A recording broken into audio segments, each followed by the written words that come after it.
How goes it, window lickers? Are you a grun friend? Do you cause a little chaos? Well, this is the spot to be if any of those things pique your interest. Not Twin Peaks, because that's a spooky legend that you don't want to dive down. Very spooky. Mysterious. But we're here on a Monday Night Raw preview review show, and I'm here with my friends as always. We have the Chaos Goblin himself, Kevin Kalloway, and Grunmiester. He's our blue-eyed villain. How goes it, guys? We are IYH. Thank you for joining us. It goes good. I do have some. I'm going to be signing up for another matchmaking AI date. Oh, here we go. Whoa, Grun. Oh, here we go. Update. You did not tell us this at the beginning. That's perfect. No, I wanted the surprise. Why? Well, Why would you tell us? There we go. I need sound effects. You should always have that finger on the button because there's no telling when I'm You're going right. to do that shit. You are correct. You are correct. Grun, tell us about it. What's going on? What are we doing? All right, so it's going to be next Thursday. It's going to be a lot similar, probably at the same venue I went to the first AI match dating thing. Basically, show up. You are given a questionnaire. You scan it on your phone, answer it, and about an hour and a half, 2 hours later, it spits out your potential match if they're there. Hopefully. At the one I went for the night before Halloween, someone mentioned, a guy I was talking to, he mentioned that the last one he went to, there were like very few women there. So hopefully this time it's different. There are more women there.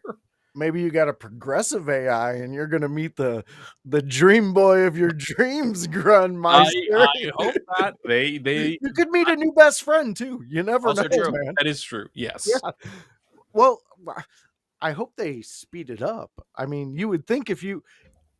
Okay, first off, if I was doing this, I would stick around for the whole thing because that's what you do. But normal people tend to like their time. So if it's taken that long, you have a greater chance that they're going to dip. Maybe the idea is that people will hang around and talk, and even if you don't really click with your match, you will find some people that maybe you'll enjoy interacting with. That's it's not like a middle school dance where everybody's still separated until the result. They all the women on one side, all the men on the other. Nobody asks anyone to dance because they're too afraid until that one man, the boy who has now turned man, crosses the line like a demented game of Red Rover and asks that woman out. Grun, you are that man of that room. That's awesome. Oh yeah. So you said you think it's at the same spot? It's a little bit confusing because in the text it's saying one spot that I know is the one we went to in August, but it's also outside and it's going to be next week in November. Oh. And then at the top of the page, it seems like it's saying another spot in Philadelphia. Oh man. And so right now I'm going to hope that it's in the text. I'm gonna keep on looking at it, make sure I know where it is, or worst comes to worst, I'll send them a question like, "Hey, is this the right information? Where am I supposed to go? Am I where I'm supposed to be?" Mm-hmm. Well, are you sure you signed up to the right thing? Because yeah, you might be getting abducted. Well, so it was through the company's official app and website. So I'm like, okay, feel good about this, that it's really them, and maybe somebody made a mistake. I think you'll be safe and secure, Grun. You'll maybe meet a Mrs. Grun and talk, have a fun time. I mean, all you can do is step up to the plate. Exactly. That's all I can do. This sounds exciting, Grun. Keep us in. You said this is next Thursday? Thursday night. Next Thursday night. Awesome. So while we are doing the ECW watch along, me and House, Grun will be getting ready to possibly talk to some new friends for Grun some lady friends. Ladies or otherwise. Or otherwise, Or yeah, because sounds like one of the guys was saying they keep setting us on these sausage factory parties, man. It's just getting weird. I mean, the first one I went to seems like there was a pretty good ratio of men to women. Yeah, That's I'm good. just glad I'm married, so I'm Oh good. my god. Yeah, Oh, yeah, real glad I I'm am engaged. good. I'm good. And I Real was glad I getting- found the woman of my dreams. I'm good. Yep. Oh yeah, Yeah, The it sure dating does scene help. was not fun. No, So I more power to you, Grun. Hope you get out there and hope it's quick. yeah, yeah. It gets more and more demoralizing the Oh. more you stay in it, unfortunately. It does. Yeah. Uh, Yeah. but you never lose hope. Hopefully, Nope. you never want to lose hope. So No. as much as I put it down, I'm proud of you for getting out there and Thank you. going for it. Oh yeah.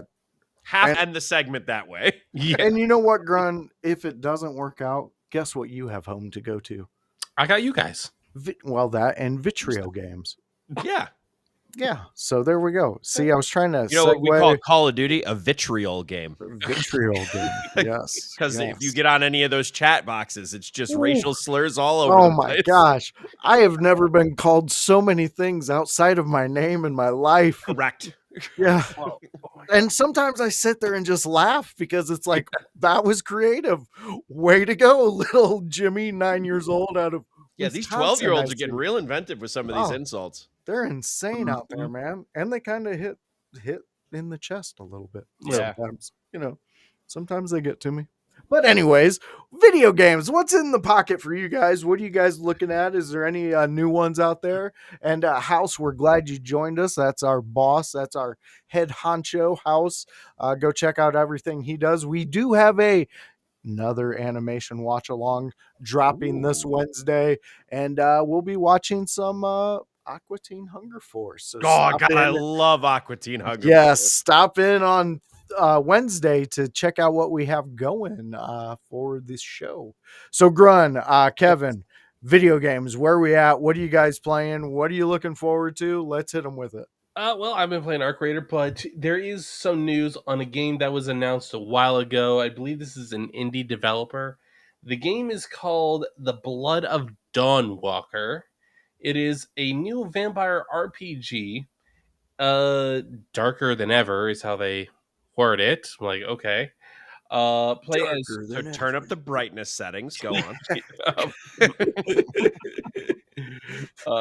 You play as a character named Cohen, half human, half vampire, fighting against time to save his family before 30 days and nights run out. Explore a dark medieval world, uncover ancient secrets, master deadly sword combat, and unleash your vampiric powers. Every choice you make decides whether you'll stay human or become the monster you fear. Oh my god, that is a lot of stuff going on in there. So what? How are we feeling get about behind this? So if it now I know what it says. You have 30 days and nights. Now, I'm hoping that means actual in-game time, Right. because if it's just like we're saying 30 days, but really the story is going to take you all the way to the day 30.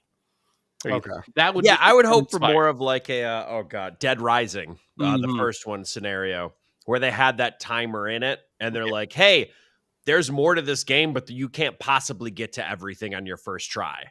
Mhm. One of those type scenarios. Yeah. And that was a clever way for them to get us to replay games. It in also the gave day. you a fear. Like Yeah. it put a fear in your heart because, oh God, I have to do things quick. Oh God, I have to do things quick. I'm Yeah. about to die. Yeah. I always like that with the old school Resident Evil games when they first came Yeah. out. That same fear I got. You had to do stuff, precisely, or you weren't going to survive the first couple Yeah, chapters. Resident Evil 1 was real bad about that. Oh my god, that one would. You happen to click a wrong button or go the wrong direction, there's a wall closing in on you. Yep. Yeah, that made me want to give up video games so many times. Sure. I mean, get wasn't that. it also possible in Resident Evil 1 that you could actually lock yourself out of progressing and have to start the game over? Yes. Yeah. Yes. God. On the remake versions, they got rid of that. Okay. But for the original versions, because you had a limited number of saves, you could lock yourself out of progression because if you went too far and used a save and you didn't have the shit you needed, they didn't really have a system where they gave it back to you. So I think starting in like Resident Evil 4, if you have less bullets and more health items, the game automatically gives you more bullets and less health items. They don't just keep stacking you with health items. Okay. They didn't have that prior to Resident Evil 4. Nah, Damn. It was whatever you had, you better use it. yeah.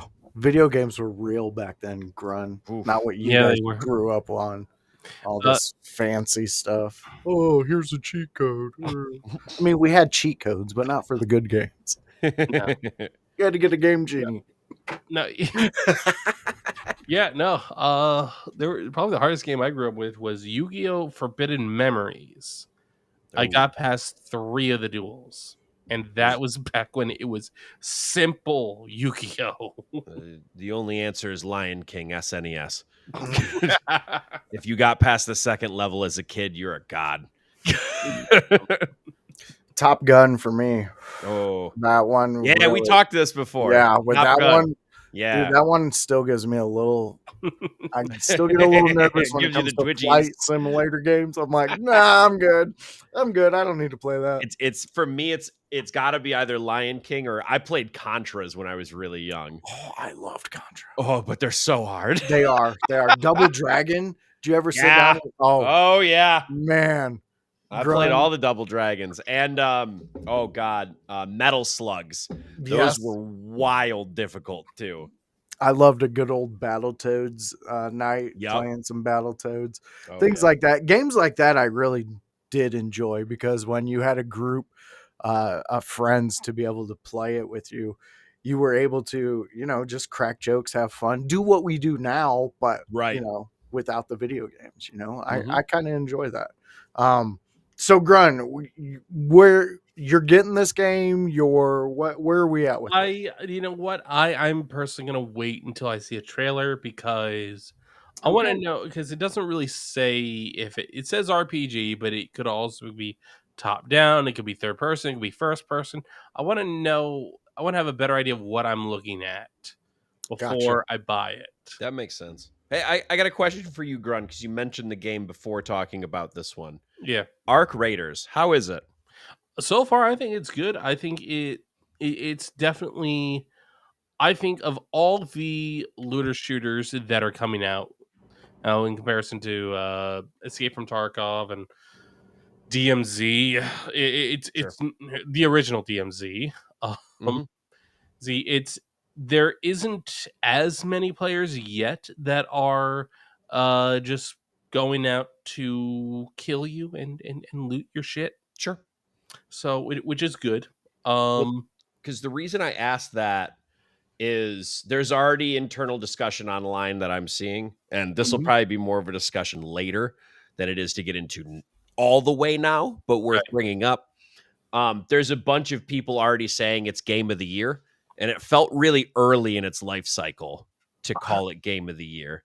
I think people are excited that there's a new game that is Sure. relatively good. Sure. And And I'm not dissing them for that. I'm more what I think is like when you're looking back on games of the year this year, it's a tough race. Because last year last year was a little weaker of a year. yeah, This year is a very strong year for games. Elden Ring Night Rain, that came out earlier this year, didn't it? It did. Okay, So did Silk Song. So did Claire Obscura. So did shit. There's so many others. It's ridiculous. Yeah. Donkey Kong Bonanza came out, and that was a surprise hit. There are so many games to compete with. It's tough for me to look at a game whose life cycle is less than a month with a player base that's just they're excited and they have every right to be excited. It's a new game. Let's give it a shot. Here we go. But to just jump straight to this is the game of the year, I'd like to see more staying power before that conversation is had by more people. I think that's like kind of that. where I'm at. I like that. Mhm. That's a fair assessment because I mean, your lifespan of this year. Well, even just multiplayer games come and go so quick Oh nowadays. my god, yeah. Oh yeah. Marvel Rivals came out and then they lost, most of their player base. Not because Yep. it's a bad game, but because everyone sees a new shiny multiplayer game and then they're gone. Mhm. And they think it's the game of the year, and then a month later, it's a game for 50% of the audience that they had, and it's by no fault of them. It's the fault of this generation of entertainment. It's the, hey, I need something new right now. Yeah. You know, while you were saying that, Kevin, Mhm. I was starting to think of like uh, multiplayer games that I miss playing. And the one that comes to mind for me personally was Far Cry 3 Team Deathmatch. Sure. Their online for Far Cry 3 was epic, and the maps and all the games. Mhm. I would play that thing if I had to work on a Saturday. I usually would get off at like 3 p.m. Yeah. And then normally the kids were going to their grandparents on a Saturday, to go and do their thing. So I would get on there around 5, 6, and I wouldn't leave it until like 3 o'clock in the morning, Yep. just replaying, because it was so much fun.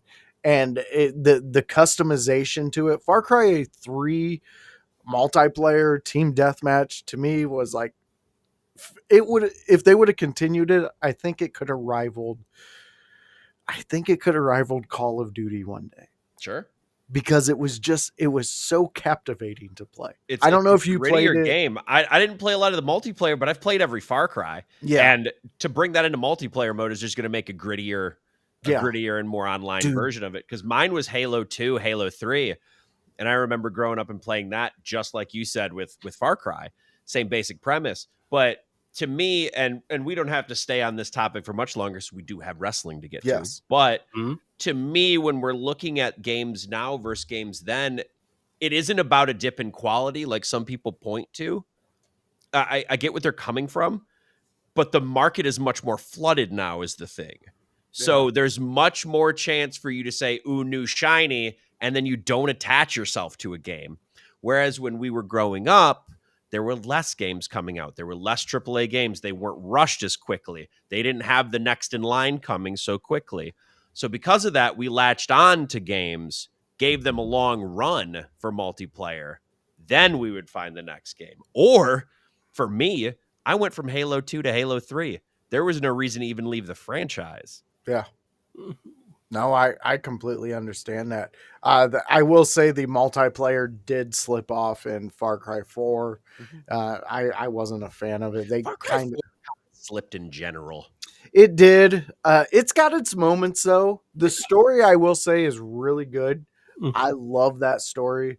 But it's not my favorite out of the series. Sure. All right.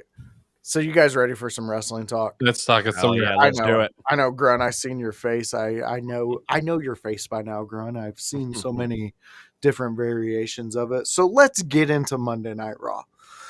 And you know what, guys? I think I'm gonna take lead spot here, and I'm gonna do the first topic. I'm gonna kick this off for us. I want to specifically talk last Monday Night Raw and the matches that were getting the "This is awesome" chants. The matches that were getting the biggest pops. A majority of those matches that I'm speaking of were around the women's division. The Penta, he got one of the biggest chants for the night for his match. But again, I have to go back to the women's matches. They seem to get the biggest pop. So my question to the panel is, in the past couple weeks, we have been talking how there seems to have been a lull in storytelling, and maybe there's been some Monday Night Raw, some SmackDowns that as a fan you could have missed because there wasn't too much happening.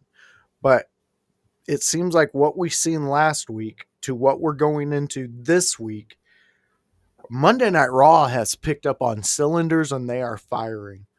Where are your guys' mentality if I had to force you to pick, which division do you think is getting the big moment right now, and who's bringing the more eyes to the product.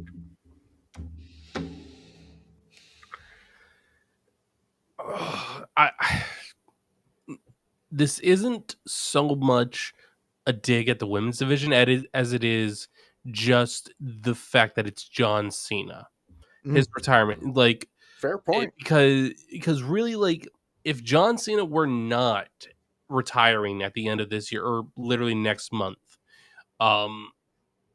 he, I don't think the men's division would be getting as much attention as it is. I think it's just a case of the women are doing their very best when they are kind of competing against John Cena's retirement tour. It's weird, isn't it? Yeah, it's like they're doing well. I haven't really seen any woman that seems like a bore to me lately. So No. So it's like if people are saying like, oh, the women's division isn't doing that well, it's like against the men's division, it's like, well, the men's division, you might as well say they're cheating because John Cena's the one pulling all the eyes. I would argue I actually agree with Bell almost completely, and that runs into the other problem that we're seeing across the board. Whatever promotion you want to look at, wrestling's viewership is down. Yeah. And the only thing I think that is keeping people for WWE right now is the intrigue of John Cena. I don't hear people talk about anything else right now. It's just not on people's lips. The only thing that they want to talk about, it's not that they're excited about a story really from either company. Yeah. Either of the major companies. I don't see anything talking about that. The only thing I hear talk of is John Cena and who he's going to face last. Who is he going to face last? Who is he going to face last? What's his tournament going to look like? How are we going to get there? What are we going to do? Those are the intriguing things. Nobody is talking about Logan Paul versus CM Punk, even though that's probably going to be a good match. Nobody was talking about Cody versus Drew, even though that was a pretty good match. Like, there's so many things. When we say a lull in storytelling, that's really what it is, because I'll just compare the two companies' bookings as the way I see it from a slightly trained eye. Like, I'm not at a huge corporate level, so I can't possibly look at it from there. But from where I'm sitting, AEW books dream matches, and then they say, how can we get there, instead of letting a story develop and then get there. Like, they booked the match before the story. WWE books the moment before they book the story. So they have a concept in mind of, hey, we want to have this visual of this guy holding this title. How do we get there? Instead of letting the story come first of, hey, these two characters interact like this. That might be interesting. Let's go from there and see where it evolves. I think that's what we're seeing now. And I unfortunately think that's why we're losing some viewers as well, in the sense that what makes you want to tune in? What is drawing you to tune in? Because it feels like it's less and less, other than one thing, and that's Cena's retirement tour. Yeah. I am not saying that these men and women aren't working their asses off, because they are. The match quality, I think, is the highest it may have ever been. But unfortunately, match quality doesn't produce viewers like people think it should, because you need to draw them in with, why do we care? If I see like two bums fighting on the side of the road, this is one of these famous like Jim Cornette-isms. You see two bums fighting on the side of the road, you want to watch because it's a train wreck, right? Yeah. Okay. What if I knew something about one of those bums? What if I knew that they were coming up from nothing and they really were just scraping by, and they finally got that one break, and now this asshole bum came around and he's trying to take his money that he hard earned? Yeah. Well, now I want to see this guy who earned his money get his comeuppance. I want to see him beat this bully's ass. Yeah. You know what else I can do? Wonder if I could sell tickets to that. I wonder if other people would like to care about that story. I'll buy it. You got me watching. Yes. Now you got a business. Yeah. We're not getting there with these. We need simple stories back. Something easy to gravitate to. because right now everyone, and this is by nature as well of fans who just want to connect every dot possible, like it's a connect the dots, so that they can get every order right and go, sweet, I made a star. Yep. That's not how pro wrestling works. Yeah. It just isn't. The callback from 5 years ago is probably not happening that you want it to, and now you're disappointing yourself. Yeah.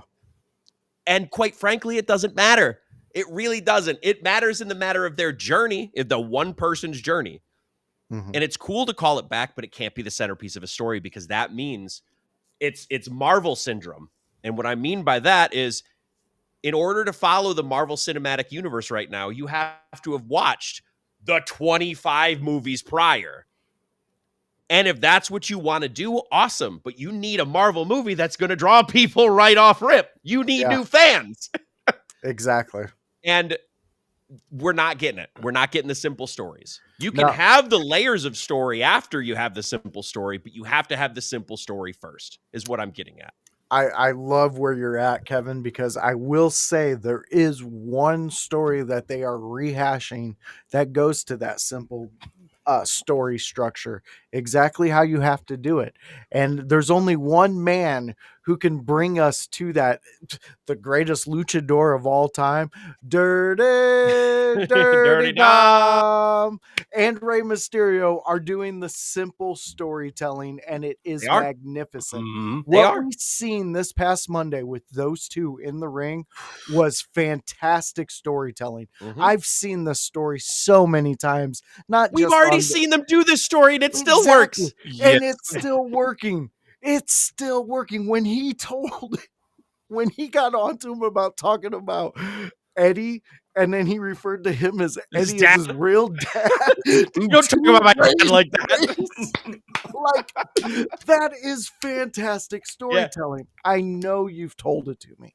I know, but that shows exactly what you're talking about, Kevin. Mhm. The simple storytelling and how you get a fan.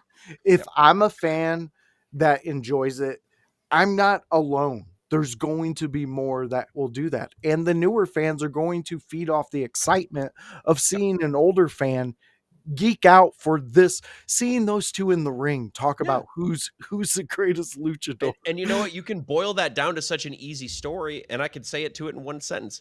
Family dysfunction. Most people can relate to that, whether by actual experience of family dysfunction or by hearing about someone else's. Very true. You Very can latch true. onto it one way or another. Yeah. I mean, it's why sitcoms work so well. Mm-hmm. All right, Grun, do you have any thoughts on this before we jump to, you know what, we're going to give it to you after your thoughts. Thank you. So I just had one thought of, like, what do we need for simple storytelling? And yesterday on the house party, we kind of touched on how the business used to be cutthroat, and how TKO seems be, whether intentionally or unintentionally, might be pushing WWE back to a locker room where you need to be cutthroat. Specifically, this was concerns over Bailey being released because she's more interested in helping the younger women than. Now this rumors, because you know. It went also with a story Stevie Richards told about his time in ROH, when he gave some advice on storytelling to the guy running it at the time. The judge was in the car with them. And at the end of the 3-day run, Judge looked at Stevie and was like, "You just wrote yourself. You buried yourself, man." And then he was explaining that guy, like, is real protective of it, and he didn't want to do what he was. And anyways, Stevie Richards was out of ROH at that time. Like, he didn't get called back. So I guess, Kevin, I want to know, like, do you agree? Do you think this might be going in that direction, or maybe is there a way we can script the cutthroatness that used to be in WWE? I don't think we can script it very well. I'll be honest. I don't, because I think it would come off as phony. I don't think we would actually believe it. Like, it's good in theory. It's one of those things where you think about and you go, oh, if we brought the cutthroat in front of the camera, maybe this would be interesting. But unless you're going to actually make it cutthroat in front of the camera, like a reality show, it's going to come off as really phony, because reality shows already come off as kind of phony. True. And then you're going to make it scripted reality show, which is going to make it even phonier. Kevin, you just made a So- sandwich I do not want to eat. I don't. It's a shit sandwich, and I don't want it. But in regards to the other part of that question, and yes, moral of the story: we do need more bums with backstories in wrestling. I Sure. agree. I like I it. think that'd be great. I do think they will unintentionally make it more cutthroat in the back in reality. And the reason I say that is I think it's already cutthroat in the sense that WWE and AEW, whether they want to acknowledge each other or not, or yell at each other or not, they're competing. And it's very apparent that they are competing. Yeah. There are more places to work because of it. So it feels less cutthroat because of that. However, what I think is going to happen now that viewership is going down is television deals will reflect that. And when you reflect less money coming in, what happens to your rosters? They They get shrink. smaller. And then the So eyes are gone. now the competition becomes who is worth keeping and who isn't. That's when it's going to get cutthroat. I don't think we've seen the cutthroat yet, quite frankly. No. We've seen a lot of releases already, but this feels ballpark. Mhm. This feels like they've done their rounds of releases like they do every year, and people say, oh, they've released more people than they did last time. And you know what? Maybe they released 3 to 4 more people. Maybe their roster was too bloated. They took on a lot of people at some point. Yeah. Whether that be AEW or WWE. AEW is usually pretty good about not publicizing when they release people. They just pay them quietly until they're just gone. Yeah. So they don't get as much bad press when people are gone from them, in the sense that it doesn't happen all at once. So it doesn't feel as bad when one person leaves 2 weeks between the next person and you don't hear about it publicly. It seems like in some of those scenarios, AEW does a little better. I agree. They don't get that bad press, That but wise- they also AEW also doesn't feel as corporate because of it. Yeah. Yeah. We got Jones, our fellow brother here, chiming in. Grun, why don't you go ahead and take this one? TV deals are already done, and because of that, we won't see improvement for another 2 years before they are up for re-up. I Yeah. am curious what you mean by improvement. Do you mean improvement in the product, or do you mean differences in the TV deal itself? Probably product. That kind of makes sense. That WWE. One thing I am keeping in mind is that this is a bad time of year for a lot of. There's usually a dip this time of year.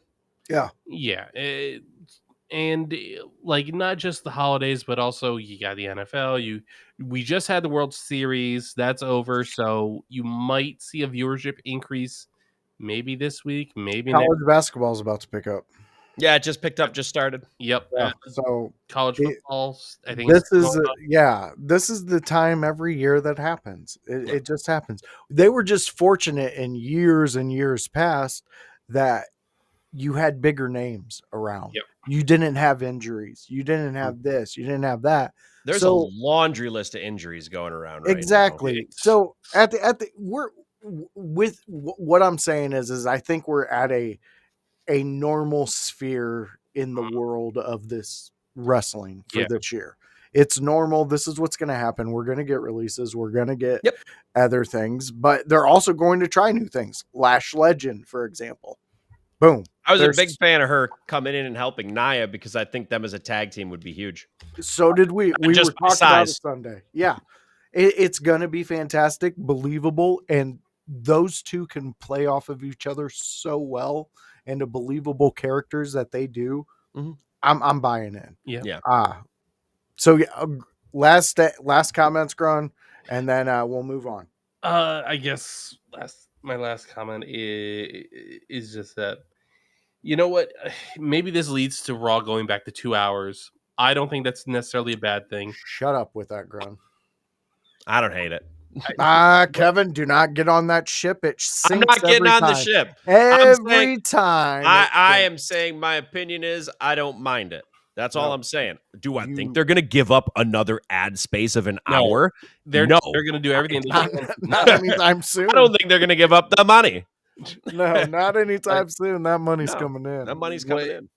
I did just think of this one other comment is that there is now a real possibility that Netflix questions whether they want to continue the partnership with WWE.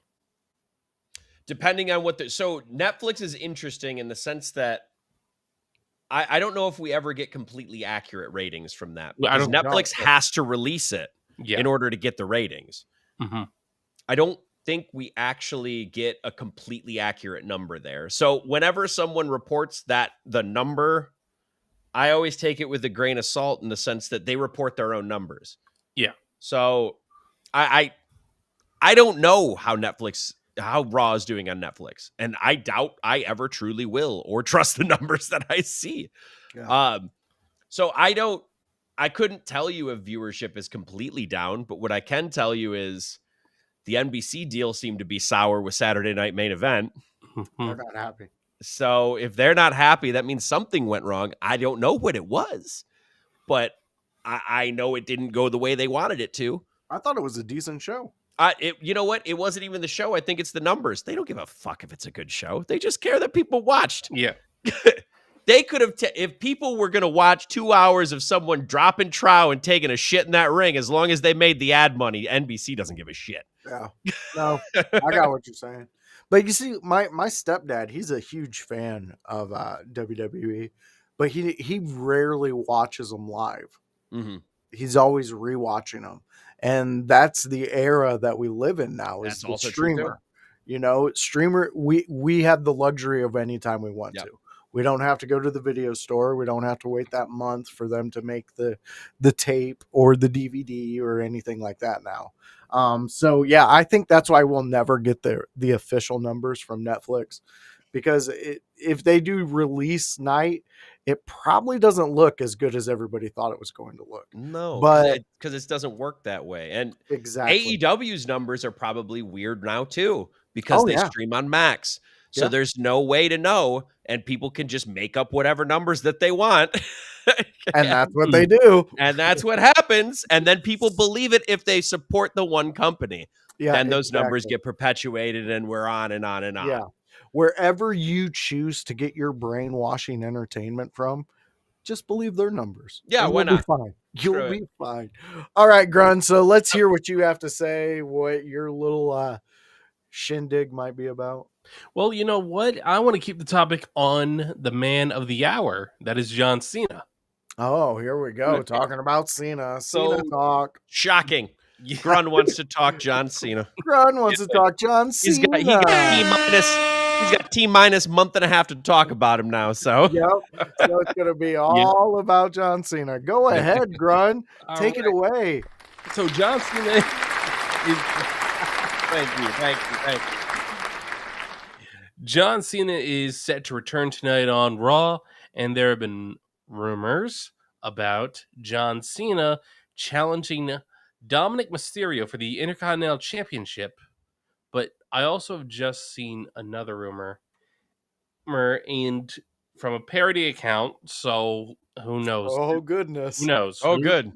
Yeah, A rumor with a mountain of salt.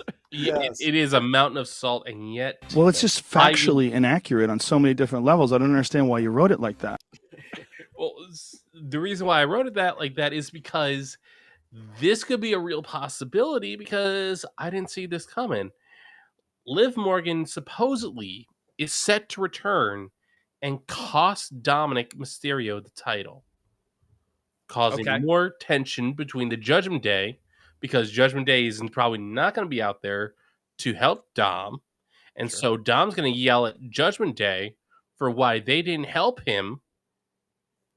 And now they have Liv Morgan back, who's probably going to be back in the Judgment Day clubhouse speaking to everybody else because her problem is with Dom. So now I guess the question is, regardless of how much salt we need to consider with this Do you guys think this would be a good way for Liv Morgan to return? I Not yeah, tonight. go ahead, Kevin. Okay. Not tonight. I like it the way to return. I do like that. Sets up a simple story, jaded lover, yada yada. It's easy to follow, as we went over earlier. I don't want John Cena to win that Intercontinental title. It's meaningless to put it on him At this point, yeah. at this point. It's just, it doesn't make sense. I guess you could make his final match ever for the Intercontinental title, but like then you're telegraphing who the Intercontinental champ is about to be. Exactly. Yeah.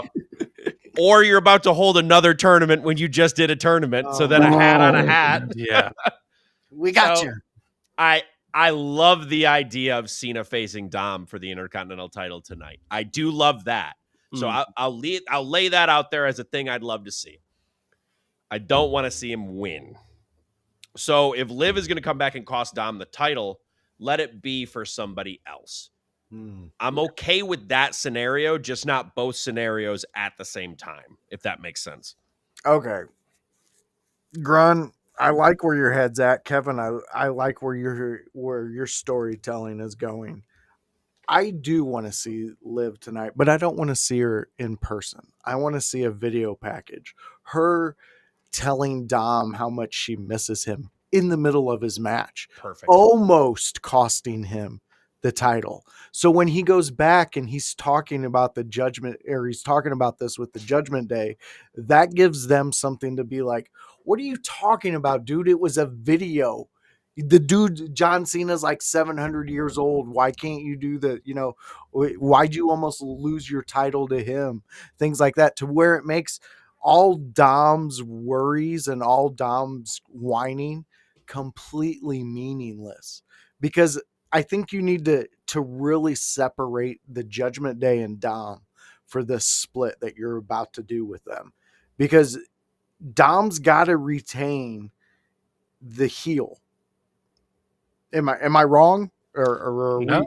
I think I'm on the fence. And the reason being on that is Dom right now is so beloved by Yes. the fans for his creative Eddie Guerrero style cheating. Very true. And I think he's just going to naturally turn face. Yeah. Yeah. I don't know if they can fight it is the problem. Because would I love and prefer Dom to be heel? Yes. I would prefer him heel. I don't know if that's what we're going to be able to get currently, though. Can I explain real quick my thinking of this real quick? Of course. Because I think this helps the Judgment Day better. Because here's my thinking. If you take Dom and you keep him heel during the split, you have that cheap little pop for Judgment Day for a little bit, because like you said, Dom can naturally go heel. So we naturally let him go heel or face. We're gonna sit there and we're gonna keep that little heelish stuff going. But then since he's on his loan, he's going to be able to naturally get that sympathy from the crowd every time he accomplishes something on his own. Sure. And then those things that he was complaining about get kind of, dismissed. And then he regains that face aspect that we're going to get with him. Like, Dom is such a unique person. It's so hard to explain, like when you talk about him, because it's like you could just flip a switch and that's what he is that night. Yeah. I don't disagree. And there is a way to make Dom the heel in this scenario, I assume. Yeah. But I don't see it currently with the pieces at play is the key. Okay. No, that makes sense. All right, Grun, does that suffice you? Are you good on those answers? I am very good on those answers. Thank you. All right, look at that. We made a Philly fan happy. That doesn't happen very often, fans. I don't know if you're out there and you've run into Philly fans in the wild. They're a wild bunch. That's fair. Yeah. So, all right. So let's create some chaos with our own Chaos Goblin, Kevin Kalloway. Let us know what you want to talk about. Sweet. I have a very general question. Very general. I'm going to open it up to the public and we're going to see what happens. Let's go. Okay. Here's my very general question. They talked about WWE as a company, talked about something along the lines of, and I don't have the exact quote in front of me, but it was, "We hear you and we're going to change things." They said something along those lines, and it seemed like it was in regards to booking. It seemed like it was in regards to storytelling. They said that before Raw last week. It was after Saturday Night Main Event. I think it was Triple H who said it somewhere on Twitter. Well, he doesn't have any power. I'm aware that he doesn't. No, I'm joking. He has some level of power, but TKO has most. Yes. That being said, with that statement, I thought to myself, and I wanted to open it up to the class because I didn't see it before last show. What could they do to shake things up that is within the realm of possibility? So I'm not saying like Taker comes back from the grave and wins a title. Like, that's not going to happen. But within the realm of possibility, how could they shake up their roster, their belts, their stories, anything? What could they do to shake something up and cause a ruckus, get some news, do something that's interesting? And this can be across Raw, SmackDown, shit, NXT, I don't care. Okay. Grun, do you got an idea? So one thing that, I mean, this would be a temporary.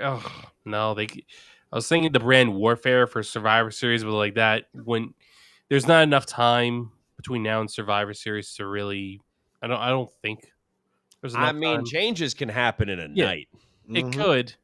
It could. Like, I always liked that, and I would like that to go back to being a yearly thing. Survivor Series where Raw and SmackDown face off. But I would like it to be from this point forward, if they were to do that. It's stakes. The winning team and surviving members only get any title shot they want. So that way, so you kind of force people to have to work together, but at the same time, if somebody like a Logan Paul's on that team, he's going to try and get everybody on his team eliminated. That way, so he's the only one who gets a title shot. Or inversely, if he gets eliminated, he might take it out on somebody and get them eliminated. Now you have a simple story. Yeah. Like, that's like it's something simple. It's something that I don't know why. I don't think they ever did that for. It's like bragging rights. It's like, no, like you usually put in some names that you're either trying to push are big names, or somebody that is kind of an undercard, underrated, and the fans are getting behind them. So why not put them in a position where they might get a title shot? See how the fans react when they're getting excited about this person or whoever it, or like I said, the simple story of teammates screws over the rest of the team. Yeah, I'm here for it. I actually really like that. I think it's a perfect chaos that can shake up things, but put stakes on it instead of just like, oh, we just hate each other now, so we're gonna fight. Yeah, brand dominance, and then nothing happens. Yep. Wow. Okay. All right, Grun. I like where you're at. I like where we're at in today's climate because we are talking about war games. That's what's coming up. That's the big thing. That's what everybody's looking at. Where are they going to go? Because for me, that's a PLE. You can shake some fucking things up, not only at the PLE, but through the storytelling leading up to that. And what do we have out the gate? We have John Cena here. He's an old guy. He's one of the heroes, one of the legends. We still have some legends around. We still have some older guys who are on the roster. Why can't we have a legends team against a young guy team? Okay. So we have that. And plus, I don't know if you've noticed this, but in the women's division, they also have some legends and some people who've been around. We could do the same thing there. But we have that Seth Rollins Shield turn by one of the younger guys Okay. to be the one who is going to be showing us that you're going to show us with that turn. This is the guy that we're looking for. And that's when they start redoing storylines. That's Sure. when they start doing all. I don't need title change. I don't need title design changes. I don't need any of that. I need good storytelling that is simple and that keeps me coming to your product. Mhm. I also need you need WWE, the fans that have built your brand so high. You need to be able to allow them to go and attend your stuff live.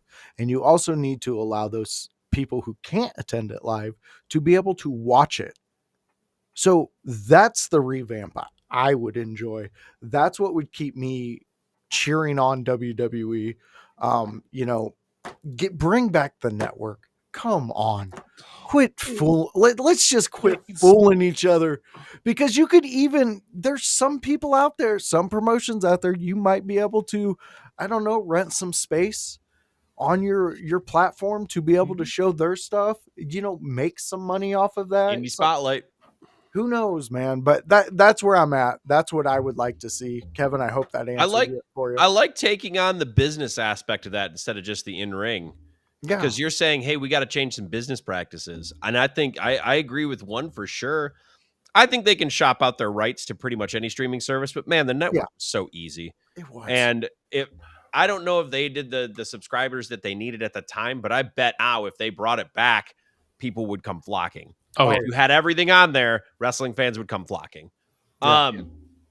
But the one that I agree with the most is ticket prices, man. They can't keep inflating the way they are. They're going to lose attendance. They're going to have record profit, I bet, but they're going to start losing attendance hand over fist, and people are just going to choose to watch at home. Yeah.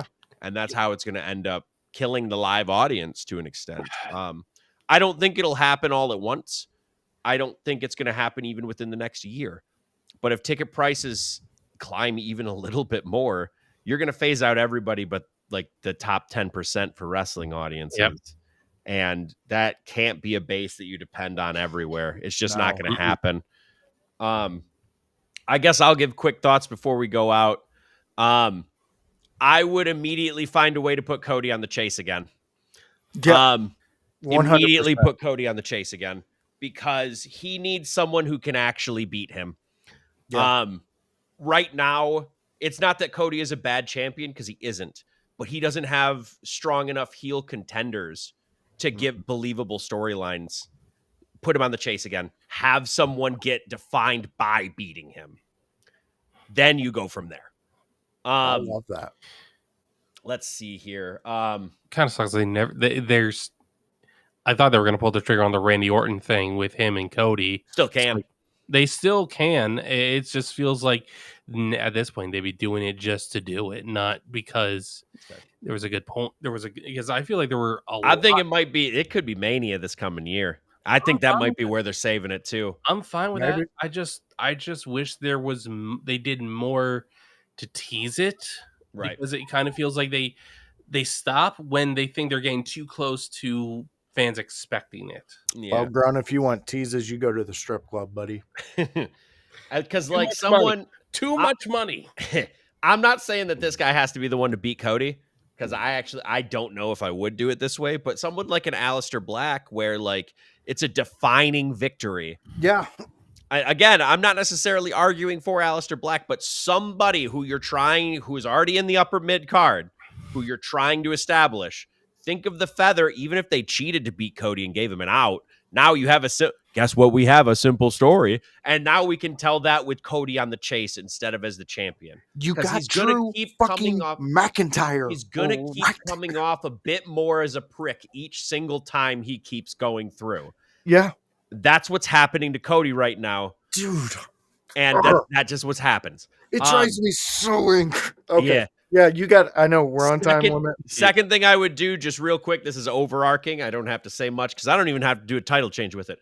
Let's start putting tag team matches in fucking main events with tag teams and stakes. Come on. That's what they're there for. That in and of itself would change the card up to the point where Singles matches don't have to be as important as a tag match. You don't need CM Punk to be in the tag match to be important, because now you've made tag teams more important. That would be a simple booking change that it would take time, but it's a simple thing to start implementing. Man, Because right now it feels like tag teams are secondary, and those tag titles aren't secondary. They're supposed to absolutely be a not. different division. Dude, yeah.